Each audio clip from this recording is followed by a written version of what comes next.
좋아요, 구독. 자, 그럼 계속해서 오늘 상위 테마들도 이어서 확인해 보도록 하겠습니다.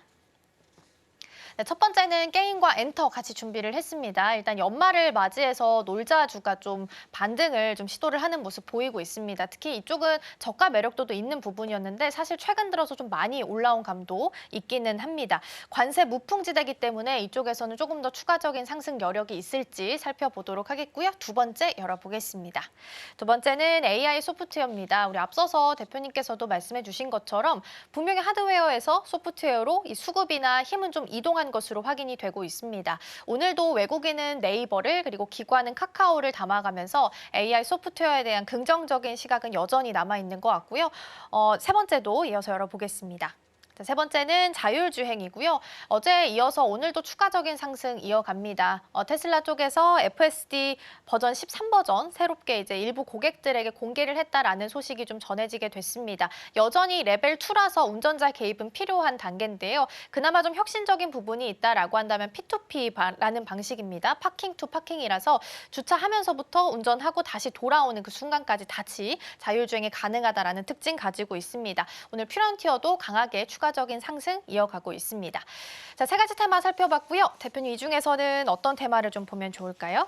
일단 아까 제가 게임 관련돼서 좀 잠깐 말씀드렸고 엔터도 사실 지금 테마 중에서 가장 센 그쵸. 테마가 엔터거든요. 그래서 짚고 넘어가야 될 것 같아서 말씀을 좀 드려야 될 것 같습니다. 지금 보면은 NC소프트가 실적은 그래도 조금 이제 회복세를 시장에서는 좀 예상을 하고 있으면서 지금 소리 소문 없이 좀 반등을 좀 흐름을 이어가고 있고 일단 최근 들어서 이제 독립 스튜디오라고 해서 사업부마다 독립적으로 팀을 구성해서 성과를 이제 측정을 해서 뭐 인센티브를 주는 그러한 이 독립적인 구조들이 많이 나오면서 최근에 게임에서의 개발 능력들을 어느 정도 레벨업을 시키고 있고 저니 오브 모나크라고 해서 이 신작 출시 기대감도 있습니다. 그리고 최근 들어서 중국의 파노 발급이 계속해서 이어질 가능성들이 높은데 뭐 오늘과 같은 경우도 이 네오리진이 이제 퍼블리셔를 이제 미국 파노가 많은 이제 파트너사와 함께 지금 주가의 흐름이 거의 한 22% 정도 오늘 반등세를 강하게 보여주고 있는 상황인데 이렇게 종목 하나하나마다 수급이 좀 붙으면서 시장의 관심이 좀 더 모아지고 있는 상황이 보여진다라고 하면 사실 일단 앞서서도 제가 이제 소외주 쪽을 말씀을 드렸는데 지금 숫자가 나오는 것보다는 내년도에 숫자가 좀 어느 정도 성장을 할 수 있는 가능성들이 높아지고 있는 그리고 중국 쪽에서 흐름을 본다면은 뭐 아까 말씀드렸던 파노 개방 면제에 대한 뭐 비자 면제에 대한 뭐 증가세 이런 것들이 어느 정도 훈풍이 조금은 마련이 된다면 이것을 굉장히 좀 호재로 받아들일 수 있는 바닥권에 있는 종목 섹터들이 많거든요. 그중에서 엔터가 먼저 상승을 한 거고 그리고 이제 게임주들 같은 경우 아까 말씀드렸던 종목들 시프트업이나 NC소프트를 중심으로서 한번 지켜봐야 되고 엔터 같은 경우는 오너 리스크가 없는 박진영 대표가 또 뭐 앨범을 내면서 열심히 활동을 하고 있는 저는 그래서 오히려 더 주가가 이 집중 조명을 받았다고 생각하는데 상대적으로 우리가 하이브 대비해서 반세이익을 또 추가적으로 받는 느낌도 들고요. 그리고 최근에 엔터 가운데에서 소형 엔터주라고 이제 우리가 불리우고 있는 큐브 엔터 같은 경우도 여자 아이돌에서 이제 전소연 그 리더가 굉장히 또 이 작곡 능력도 그쵸. 좋고 하잖아요. 그래서 이번에 재계약을 또 체결을 하면서 주가가 좀 반등을 좀씩 보여주고 있고 뭐 쌈지 엔터 같은 경우도 4분기 턴어라운드에 대한 기대감 그리고 이제 여기서 조금 저변을 좀 넓힌다면은 컨텐츠 관련 미디어 관련주들도 스튜디오 드래곤을 중심으로 해서 CJ ENM도 지금 뭐 신작들이 계속해서 나오고 있는 상황이고 연말에 뭐 시그널 2라든지 그리고 이런 관련된 대작들이 나오면서 사실 턴어라운드 기대감이 높아지고 있는 쪽이 게임, 엔터, 콘텐츠거든요. 그래서 이쪽을 중심으로서 우리가 시장이 아까 말씀드렸던 연말 랠리에서 뭐 핵심적으로 그동안에 뭐 우리가 퀀트 아까 얘기했는데 통계적으로 이런 뭐 종목들이 많이 올랐다고 한들 지금 시장에서는 좀 색깔이 좀 바뀌는 그래서 제가 말씀드렸던 섹터 중심으로서 보는 게 오히려 수익률에는 좀 도움이 될 거라고 말씀드리고 싶습니다.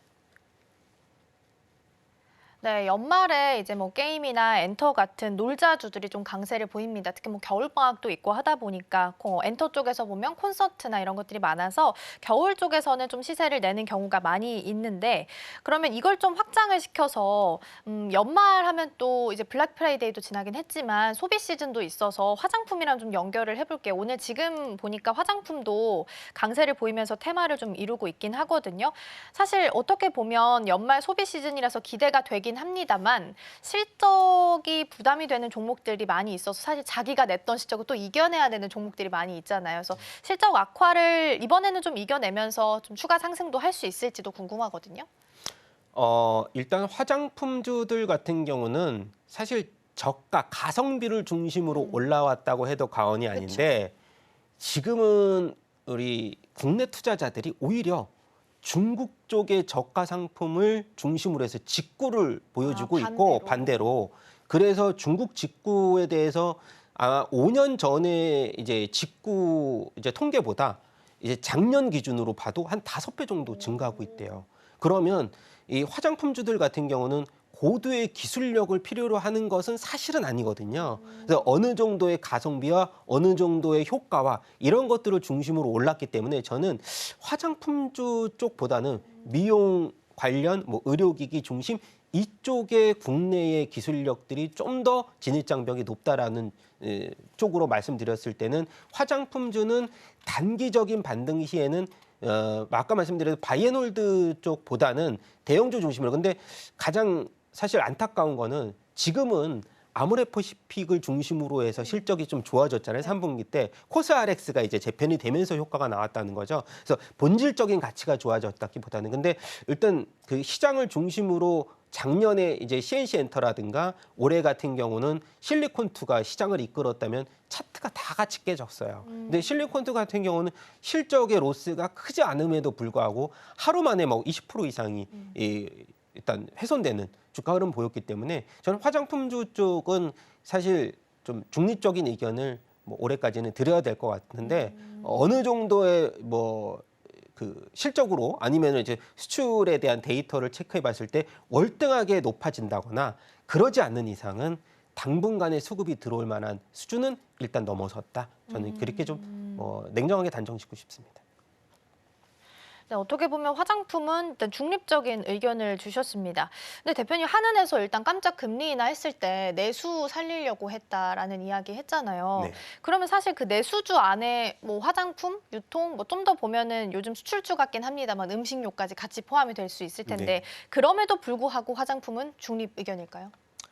저는 오히려 음식료 쪽에 점수를 더 주고 싶고요. 오히려. 왜냐하면 한 번의 수급을 땡겨줬던 그 섹터는 이제 만약에 숨고르기를 할 때 뭐 한 3개월 이 정도의 숨고르기 분기 숨고르기는 아닙니다. 뭐 최소한의 뭐 제가 봤을 때는 한 반기 정도의 숨고르기 6개월 이상이 정도. 돼야 다시금 땡길 수 있는 힘을 얻었을 때 근데 그 땡길 수 있는 힘이 우리가 예상했던 그 레벨 차원이 아니고 상당히 높은 수준의 레벨의 실적을 숫자로 땡겨줘야 된다거나 그렇게 했을 때 땡기는 거지. 음식료 같은 경우는 지금 뭐 삼양식품 거의 단독으로 상승폭을 많이 컸거든요. 그게 말하자면은 국내 내수 부진을 해외로 탈피하는 뭐 70% 이상의 비중이 해외인데 지금 이제 공장을 지금 밀양 공장을 이제 증축을 했는데 그것도 어떻게 보면 캐펙스를 증가했다는 건 어떻게 보면 리스크적인 차원도 있어요. 왜냐하면 이것을 잘 소화를 시킬까?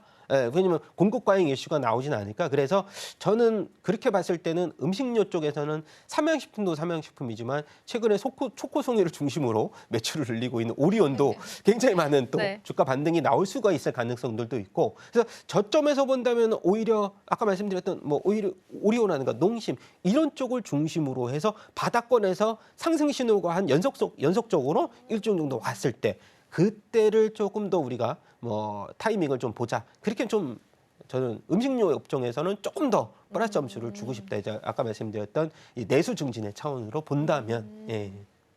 네, 오히려 내수 증진의 차원으로 본다면 화장품이나 유통보다는 음식료 쪽에 조금 더 점수를 준다라는 말씀해 주셨습니다. 앞서서 이제 AI 소프트웨어 얘기를 워낙 또 많이 했기 때문에 산타가 만약에 온다면 이쪽에는 올 수 있지 않을까라는 기대감 속에 질문을 마무리로 좀 드려볼게요. 확실히 수급은 좀 소프트웨어로 붙은 느낌이 들고 있어요. 근데 왜 오르는지를 좀 고민을 해봤을 때 금리 인하 그것은 바로 성장주의 강세로 이어져서인지 아니면 미국이 올라서 우리나라 그냥 따라서 오르는 건지도 궁금하거든요. 어느 쪽이 좀 더 가까울까요? 저는 미국 쪽에 이것을 동기화시켰다고 볼 수가 있을 것 같은데 기존의 이제 하드웨어도 마찬가지로 미국 그 엔비디아의 이 눈치를 너무 많이 봤기 때문에 지금도 AI 소프트웨어는 팔란티어라든가 스노우플레이크 이런 종목들, 핵심 종목들을 중심으로 해서 움직임을 계속해서 이제 동조화시킬 가능성들도 있는데 언젠가는 테슬라와 2차 전지처럼 이게 동조화가 조금씩 이제 차별화가 되겠죠. 근데 지금은 이제 믿을 거는 미국 쪽의 이 AI 소프트웨어를 믿는 수밖에 없습니다. 왜냐하면 지금 제가 말씀드렸던 종목 중에 숫자가 나오는 종목이 굉장히 적어요. 맞아요. 예, 지금은 매출을 늘려가면서 마진율을 나중에 높일 시기지 지금은 숫자를 높일 시기입니다. 국내는. 그래서 미국과 같이 이렇게 팔란티어 같이 뭐 국방부 매출이 뭐 사실 40% 이상이긴 하지만 일단 B2C로 넘어갈 때 캐파가 굉장히 크게 증가를 할 거거든요. 그래서 그때쯤은 사실 내년 이후가 되지 않을까 싶어요. 당장은 그래서 테마주 성격이 좀 강하다라고 말씀드리고 싶습니다. 그러게요. 당장은 테마주 성격이 좀 더 강하다라는 말씀 해주셨는데 그러면 네이버랑 카카오가 어쨌든 따라서 잘 가잖아요. 그러면 지금 이 위치, 이 구간을 초입으로 보세요? 아니면 어느 정도 좀 올라왔다? 목에 좀 찼다라고 보세요? 전혀 목에 차지 않았다고 아직 더 보고요. 많이 남았다? 그렇죠. 왜냐면은 지금은 이제 네이버 같은 경우도 AI, 맞춤형 AI를 통해서 사실 투자자들한테 이제 소비를 조장하는 그쵸. 흐름이잖아요. 그러니까 밥상을까지 차려주고 떠먹여주는 AI인데 접목돼서. 이것을 도구로 사용하는 건 아니거든. 그래서 빨리 수익화를 시켰던 거고 카카오 같은 경우도 저는 이제 뭐 전략팀에서 보고 있을 수 있기 때문에 그래서 카카오톡을 중심으로 네. 네이버와 같이 이것을 소비자들에게 접점을 만들어서 수익화를 시킨다면 금방 턴어라운드가 가능할 수 있는 이것이 뭐냐면 이 데이터가 구축이 돼 있고 데이터베이스 고객에 대한 데이터베이스 구축돼 있으면 굉장히 편하거든요. 그래서 네이버 같은 경우도 포털을 중심으로 이것을 저변을 높였기 때문에 그래서 가장 유리합니다. 저는 지금 카카오가 네이버가. 네. 오히려 더 많은 추가 상승의 여력이 있다라는 말씀해 주셨습니다. 데이터베이스를 이미 구축해 놓은 상태이기 때문에 이걸 수익화하는 건 좀 더 빠를 수 있다. 그렇기 때문에 턴어라운드에 대한 기대감도 여전히 좀 유효하다라는 말씀 해주셨습니다. 오늘 도움 말씀은 여기까지 듣도록 하겠습니다. 대표님 고맙습니다. 지금 바로 구독을 눌러보세요. 실시간 경제 뉴스, 투자 전문가들의 다양한 시황과 정확한 분석, 또 알찬 투자 정보까지 신뢰할 수 있는 저희 서울경제TV와 함께하세요.